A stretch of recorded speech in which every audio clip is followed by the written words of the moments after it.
नमस्कार दोस्तों, कैसे हैं आप लोग। मैं सूरज चौधरी आप सभी का स्टडी आईक्यू पीसीएस चैनल पर स्वागत करता हूं। जैसा कि आप लोगों को मेन चैनल के द्वारा अनाउंस भी कर दिया गया था, पता भी आपको लग गया था कि हम लोग एक नई पहल लेकर के आए हैं और उसी पहल के तहत study IQ PCS channel launch किया गया है। अब जब बच्चा पीसीएस की तैयारी करता है तो उसको विभिन्न प्रकार की परेशानियों का सामना करना पड़ता है। जैसे कि कौन सी बुक उसको प्रेफर करनी है, और जब वो बुक पढ़ रहा है तो किस प्रकार से बुक की पढ़नी है, यानी कि तैयार कैसे करना है, और क्या मटेरियल रहेगा। ये सारे क्वेश्चन बच्चे के दिमाग में रहते हैं। अब इन सभी समस्याओं को सॉल्व करने के लिए हम लोग लेकर के आ रहे हैं अपना पीसीएस चैनल का प्रोग्राम। ये जो पीसीएस चैनल का प्रोग्राम है, इसको आप देखेंगे तो सुबह 8 बजे से ये शुरू हो जाता है और यहाँ पर 6 से 7 प्रोग्राम हमारे चलने वाले हैं, जिनमें से सबसे पहला जो प्रोग्राम है वो सुबह 8 बजे है, जहाँ पर पढ़ाया जाएगा आपको जनरल साइंस, यानी कि आपके एग्जाम में आने वाला फिजिक्स, केमिस्ट्री, बायो, इन तीनों को तरीके से, यानी कि क्रमबद्ध तरीके से पढ़ाया जाएगा। और जब आप साइंस की बात करते हैं तो जितने भी हमारे पीसीएस एग्जाम हैं, चाहे वो एमपी पीसीएस है, यूपी पीसीएस है, तो साइंस सभी के लिए एक जैसा रहता है भाई। तो ये प्रोग्राम उसके लिए हो गया। अब इसके बाद एक अति महत्वपूर्ण सीरीज, जिसको आप लोग कहते हैं 10,000 एमसीक्यू, यानी कि बुक बैंक। ये बुक बैंक आप कह सकते हैं, बुक बेस्ड हमारा सीरीज हम लोग लॉन्च कर रहे हैं। इस सीरीज के अंदर हम लोगों ने एक प्रयास किया है कि जितनी भी महत्वपूर्ण पुस्तकें हैं विभिन्न प्रकार के विषयों के लिए, जैसे कि कोई अगर पॉलिटी पढ़ रहा है तो पॉलिटी के लिए बच्चे विभिन्न प्रकार की पुस्तकें पढ़ते हैं, जिनमें से कुछ फेमस भी हैं, जैसे कि एम लक्ष्मीकांत पहले फॉलो करते हैं, हर किसी की जुबान पर नाम होता है। सुभाष कश्यप हैं, इसके साथ में डी बासु हैं। इसी प्रकार से अगर इतिहास की बात करें तो विपिन चंद्रा है। अगर हम आगे चलें, इकोनॉमिक्स की बात करें तो वहाँ पर रमेश सिंह इत्यादि। कहने का मतलब क्या है, विभिन्न प्रकार की पुस्तकें बच्चा फॉलो करता है। अब हम लोग यहाँ पर उन बच्चों की मदद के लिए एक सीरीज लेकर के आए हैं, और इसमें क्या किया जाएगा, जैसे कि मैं आपको एक पुस्तक पढ़ाऊँगा, जिसको आप जानते हैं पॉलिटी की पुस्तक है ये। आप इसका नाम देख रहे हैं यहाँ पर, आर कॉन्स्टिट्यूशन, हमारा संविधान। सुभाष कश्यप के द्वारा लिखी हुई पुस्तक है, अति महत्वपूर्ण है। अब जब मैं ये सीरीज में आपको पढ़ाऊंगा तो पढ़ाने का तरीका क्या रहेगा, हम लोग यहाँ पर हर चैप्टर को उठाएंगे और हर चैप्टर से क्या क्वेश्चन बन सकते हैं। जैसे पहला चैप्टर आता है इंट्रोडक्शन का, परिचय का, तो क्या परिचय से कोई क्वेश्चन आ सकता है, जैसे कि संविधान क्या है, यहाँ से कोई क्वेश्चन पीटी या मेंस के लिए बन सकता है। तो इस प्रकार से हम लोग ये सीरीज शुरू कर रहे हैं, चैप्टर वाइज, एक एक चैप्टर हर पुस्तक का। ठीक है जी। चलिए, जैसे कि अगर मैं यहीं पर बात करूं तो ये तो मेरा सब्जेक्ट हो गया। अब इसी सीरीज में जो नेक्स्ट पुस्तक होगी, यहाँ पर ये रहेगी विपिन चंद्रा, आधुनिक भारत का इतिहास। वेद सर इसको पढ़ाएंगे। यहाँ पर जैसे कि हमारा थर्सडे, फ्राइडे, सैटरडे मैं आपको पढ़ाऊँगा आर कॉन्स्टिट्यूशन, हमारा संविधान, और बाकी जो दिन बचते हैं उनमें हमारे विरुद्ध सर आपको पढ़ाएंगे आधुनिक भारत का इतिहास। और साथ में मैंने आपको बता दिया तरीका क्या है, एमसीक्यू बेस्ड ये रहेगा। कंटेंट के साथ में एमसीक्यू आपको बताए जाएंगे, पढ़ाए जाएंगे। ये है हमारा सेकंड प्रोग्राम। उसके बाद 10 बजे का स्लॉट है, ये हमारा यूपीपीएससी के लिए है। जीएस यानी कि हिस्ट्री, पॉलिटिक्स, ज्योग्राफी, इकोनॉमिक्स सारे सब्जेक्ट यहाँ पर पढ़ाए जाएंगे। लेकिन ये फिलहाल के लिए, क्योंकि यूपी का पीटी नज़दीक है, तो पीटी के रिवीजन के लिए हम लोग लक्ष्य सीरीज लेकर के आए हैं। पीटी के रिवीजन के लिए हम लोग लक्ष्य सीरीज लेकर के आए हैं। इस लक्ष्य सीरीज में हम लोग पूरा पीटी आपको रिवाइज करवाएंगे। इसके बाद आता है 12 बजे। 12 बजे में आरएएस के लिए, यानी कि यहाँ पर हिस्ट्री, पॉलिटिक्स, ज्योग्राफी, इकोनॉमिक्स जो भी विषय हैं उनको क्रमबद्ध तरीके से वीक के अंदर दिन बांट करके आपको पढ़ाया जाएगा। इसके बाद आता है 2 बजे का हमारा, ये ऑल स्टेट पीएससी के लिए है। जैसे कि यहाँ पर आप देख सकते हैं मंडे टू सैटरडे प्रोग्राम रहेगा और जीएस के सभी विषय यहाँ पर कराए जाएंगे। इसके बाद 4 बजे का स्लॉट एमपीपीएससी के लिए है, जहाँ पर जीएस कराया जा रहा है। और अभी फिलहाल अगर इसकी बात करें तो यहाँ पर भी अभी हमारी लक्ष्य सीरीज चल रही है, यानी कि रिवीजन करवा रहे हैं पीटी के लिए। फिर करंट अफेयर्स, हर स्टेट का करंट अफेयर्स कंपाइल करके आपको दिन में एक बार, जैसे कि मान लीजिए मंडे है, उदाहरण के तौर पर अभी प्रोग्राम को पता लग जाएगा, मंडे है तो मंडे को बिहार करवा दिया। उसके बाद विभिन्न अलग अलग दिनों पर अलग अलग स्टेट का जो करंट है वो कंपाइल करके आपको पढ़ा दिया जाएगा। इसके बाद आता है हमारा बीपीएससी के लिए, 8 बजे प्रोग्राम हमारा बीपीएससी के लिए चलता है। तो ये पूरा का पूरा जो शेड्यूल है वो पूरा का पूरा शेड्यूल फॉलो हो रहा है, और मंडे से ये सारे प्रोग्राम आपके शुरू हो जाएंगे। तो ये एक शेड्यूल की बात हो गई। अब इसके बाद मैं अपने विषय पर आता हूँ। मैं आपको पढ़ाऊंगा आवर कॉन्स्टिट्यूशन, पहली पुस्तक, जिसमें हम बात कर रहे हैं सुभाष सिंह कश्यप की। इसके बाद में कुछ और पुस्तकें भी रहेंगी, जैसे लक्ष्मीकांत, इसको भी हम उठाएंगे, डी वासु है, उनको भी कवर करेंगे। तो सारी पुस्तक जो महत्वपूर्ण है उनको कवर किया जाएगा। बात करते हैं हम लोग डी वासु से पहले किसकी, सुभाष कश्यप की। सुभाष कश्यप की इस पुस्तक को अगर आप देखें तो इस पुस्तक के अंदर कुल मिलाकर के 25 चैप्टर आपको दिखाई देते हैं। पुस्तक का जब कंटेंट आप खोलेंगे तो इस प्रकार की कुछ ये पुस्तक है, कंटेंट को मैं बता रहा हूँ। अब यहाँ पर एक एक चैप्टर को जरा देख लेते हैं, परिचय देख लेते हैं। सबसे पहले यहाँ पर परिचय दिया गया है, पहले चैप्टर के अंदर परिचय है, यानी कि जैसे संविधान क्या है, कॉन्स्टिट्यूशन क्या है, इसका परिचय पूरा है। उसके बाद चैप्टर सेकंड के अंदर आती है कॉन्स्टिट्यूशनल हिस्ट्री, यानी कि जब भारत का संविधान बना तो संविधान बनते समय या उससे पहले क्या घटित हुआ, किन किन घटनाओं की वजह से भारत के संविधान को वर्तमान स्वरूप मिला। और उसके बाद आता है हमारा मेकिंग ऑफ द कॉन्स्टिट्यूशन, यानी कि संविधान सभा इत्यादि की चर्चा चैप्टर 3 में, उससे जुड़े हुए एमसीक्यू हम लोग तीसरे चैप्टर में पढ़ेंगे। चौथे चैप्टर की बात करें तो भारत के संविधान के कुछ सेलिएंट फीचर, यानी कि कुछ मुख्य विशेषताएं। जैसे कि भारत के संविधान की विशेषता मैं आपको बता दूं, हम लोग फॉलो करते हैं फेडरल सिस्टम को, यानी कि संघीय व्यवस्था को हम लोग फॉलो करते हैं। हालांकि ये संघ शब्द यानी कि फेडरल जो वर्ड है, ये कहीं पर भी भारत के संविधान में आपको नहीं मिलेगा, लेकिन जो प्रशासन का, शासन का जो स्वरूप है वो आपको कैसा दिखता है, संघीय स्वरूप दिखता है। तो ऐसे करके जितने भी हमारे भारत के संविधान की विशेषताएं, उनकी चर्चा चौथे चैप्टर में आ जाती है।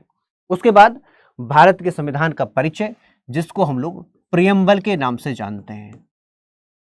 इंट्रोडक्शन यानी कि परिचय, प्रस्तावना क्या है, भारत के संविधान का परिचय है। इससे संबंधित क्वेश्चंस हम लोग 5वें चैप्टर में देखेंगे। और उसके बाद फॉर्मल तौर पर शुरुआत होती है भारत के संविधान की, यानी कि भारत के संविधान के भाग 1 की। पार्ट 1 के अंदर चर्चा की गई है संघ और उसके राज्य क्षेत्र की, जहां पर बताया गया है कि अगर हमारा राष्ट्र भारत है तो भारत के अंदर प्रकृति क्या रहेगी। जैसे कि पहले ही चैप्टर में बताया गया है, पहले ही आर्टिकल में बताया गया है कि India is a union of states, Bharat जो है क्या है, वो राज्यों का संघ है। यानी कि टाइप ऑफ पॉलिटी की चर्चा पार्ट 1 के आर्टिकल 1 में आ जाती है। उसके बाद आर्टिकल 2, 3, 4 यहाँ पर बताया गया कि अगर हम भारत के नक्शे में कोई बदलाव करना चाहते हैं, यानी कि कोई नया राज्य हमको बनाना है, राज्य का नाम बदलना है, तो वो हम किस प्रकार से कर सकते हैं। तो ये सभी हम लोग कहाँ पढ़ेंगे, इसी पुस्तक के 6ठे चैप्टर में। और उसके बाद आती है नागरिकता, सिटीजनशिप।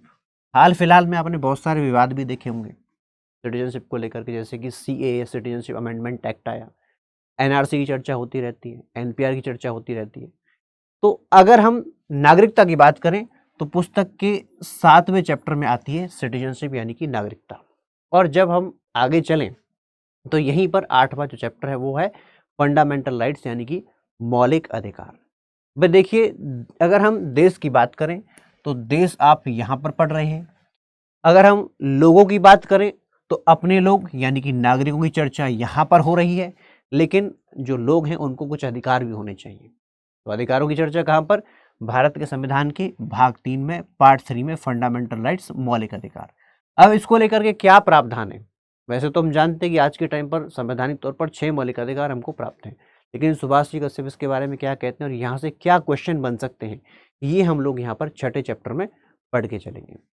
उसके बाद आते हैं नेक्स्ट चैप्टर डीपीएसपी, जो कि भारत के संविधान का बेसिकली भाग 4 है। पार्ट 4 के अंदर डीपीएसपी यानी कि नीति निर्देशक सिद्धांत, यानी कि राज्य को कुछ आदेश, कुछ निर्देश जो है भारत के संविधान के द्वारा दिए गए हैं कि उनको कुछ कार्य करने हैं। जैसे कि अगर हम आर्टिकल 40 की बात करें तो आर्टिकल 40 क्या कहता है, आर्टिकल 40 कहता है कि हमको देश के अंदर ग्राम पंचायतों का गठन करना है, यानी कि उनको मजबूत बनाना है।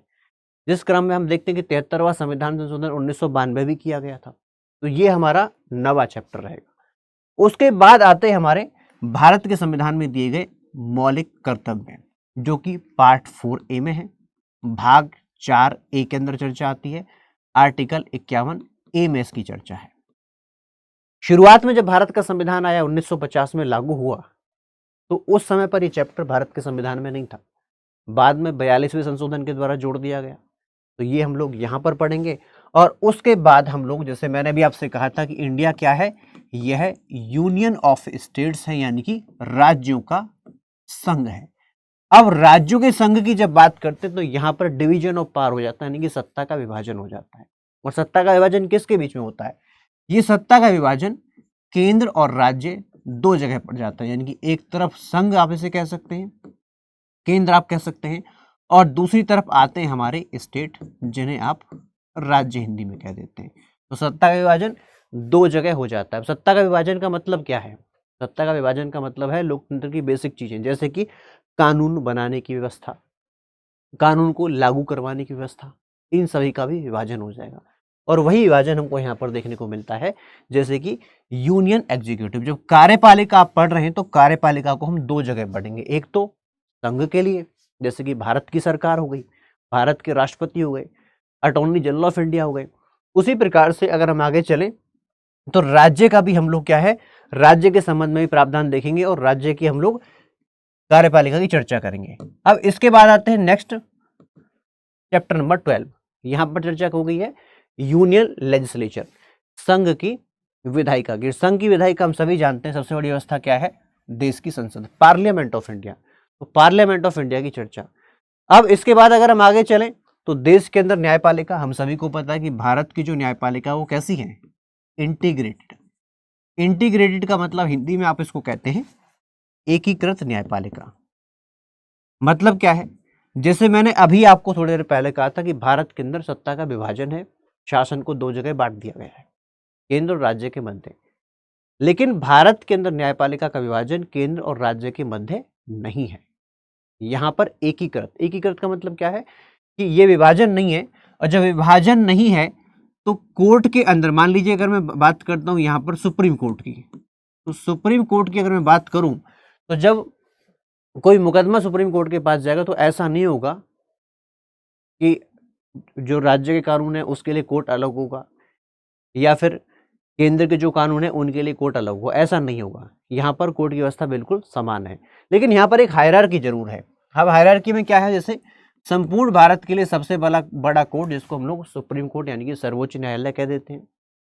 उसके बाद हर राज्य के लिए सबसे बड़ा कोर्ट, जिसको आप लोग हाई कोर्ट के नाम से जानते हैं। और उसके बाद नीचे लेवल पर बात करें जिला इत्यादि पर, तो सबऑर्डिनेट कोर्ट यानी कि अधीनस्थ न्यायालय की हम लोग यहाँ पर चर्चा करते हैं। तो ये सभी व्यवस्था हम लोग यहाँ पर देखते हुए चलेंगे। उसके बाद राज्य और यूटी, जैसे मैंने अभी आपको बताया। और फिर इंपॉर्टेंट आता है यूनियन स्टेट रिलेशन। देखिए, अगर आज के टाइम पर भारत को आपको चलाना है तो सत्ता का विभाजन तो हो गया, लेकिन सत्ता के साथ में आदमी मदमस्त हो जाता है ना। आदमी का मतलब यहाँ पर सरकारों में आदमी बैठते हैं। तो कई बार क्या होता है, केंद्र सरकार कुछ पॉलिसी लेकर के आती है, राज्यों को लगता नहीं हमारे ऊपर इसको क्या किया, थोपा जा रहा है, तो उसका विरोध भी कर देते हैं कई बार। तो ये आप ध्यान रखिएगा, केंद्र और राज्य के मध्य संबंध चैप्टर 15, और उसके बाद फाइनेंशियल प्रोविजंस चैप्टर नंबर 16। फिर उसके बाद चैप्टर नंबर 17 में आते हैं तो इमरजेंसी प्रोविजंस। भारत के संविधान का जब हम भाग 18 पढ़ते हैं तो यहाँ पर आर्टिकल 352 से लेकर के 360 के अंदर तीन प्रकार के आपातकाल, राष्ट्रीय आपातकाल, उसके बाद संवैधानिक आपातकाल जिसे हम राष्ट्रपति शासन भी कहते हैं, और फिर आता है वित्तीय आपातकाल यानी कि फाइनेंशियल इमरजेंसी। ये तीन प्रकार के आपातकाल हैं। क्या है इनका अर्थ, क्यों लगाया जाता है, और लगने के बाद क्या इम्पैक्ट होता है। जैसे कि एग्जाम्पल मैं देना चाहता हूँ, जब देश के अंदर राष्ट्रीय आपातकाल लगाया जाता है अनुच्छेद 352 के तहत, तो उस समय हमारा जो सिस्टम है, जैसे हम लोगों ने पढ़ा था क्या, कि सत्ता का विभाजन दो जगह पर है, तो उस समय पर सत्ता का विभाजन दो जगह ना होकर एक ही जगह आ जाता है, केंद्र के पास आ जाता है।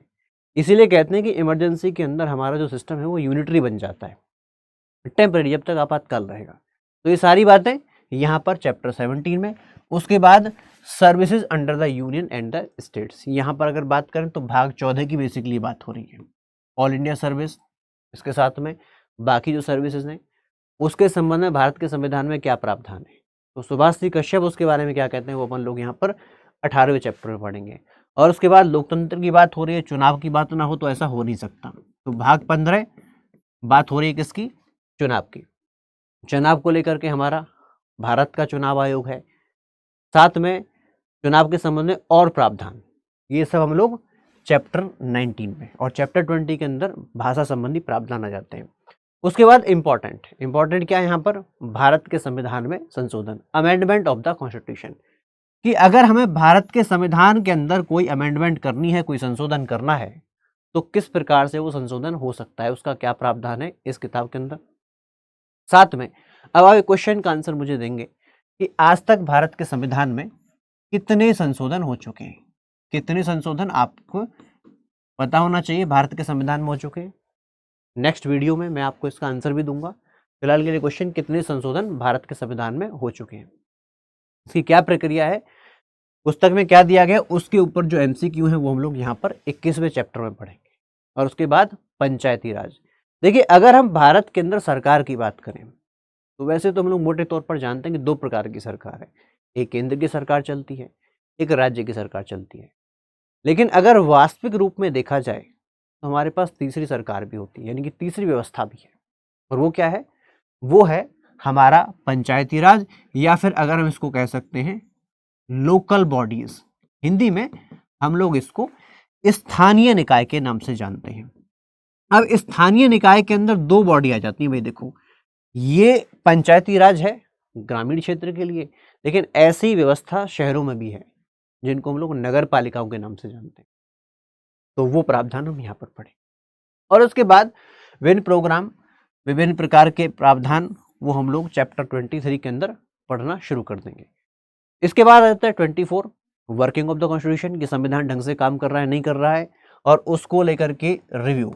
अब आपसे मेरा दूसरा क्वेश्चन यहाँ पर है कि क्या भारत के अंदर संविधान के कामकाज की समीक्षा के लिए क्या अभी तक किसी आयोग का गठन किया गया है? क्या अभी तक किसी आयोग का गठन किया गया है भारत के आजाद होने के बाद? हाँ या ना में आंसर देंगे और कमेंट बॉक्स में जरूर लिखेंगे। बाकी जो नेक्स्ट वीडियो है होगा उसमें मैं आपको इन 2 क्वेश्चन का आंसर जरूर दूंगा। ठीक है भाई, तो ये होगी हमारी सुभाषिनी कश्यप। तो इसके बाद आपको ध्यान रखना है क्या, कि अगर वीडियो आपको पसंद आया है तो लाइक करना है भाई, ठीक है, चैनल को सब्सक्राइब करना है, और टाइम मत भूलिएगा कल आने का। क्या टाइम रहेगा? हमारा टाइम यहाँ पर प्रोग्राम का रहेगा 9 बजे। कितना? ये 9 बजे का प्रोग्राम रहेगा, MCQ बेस्ड। ठीक है भाई, तो चलिए इन्हीं शब्दों के साथ मैं आप लोगों से विदा लेता हूँ, फिर मिलते हैं कल, यानी कि जब शुरुआत करेंगे हम लोग अपने पहले चैप्टर की। ठीक है, thank you so much, bye bye, धन्यवाद।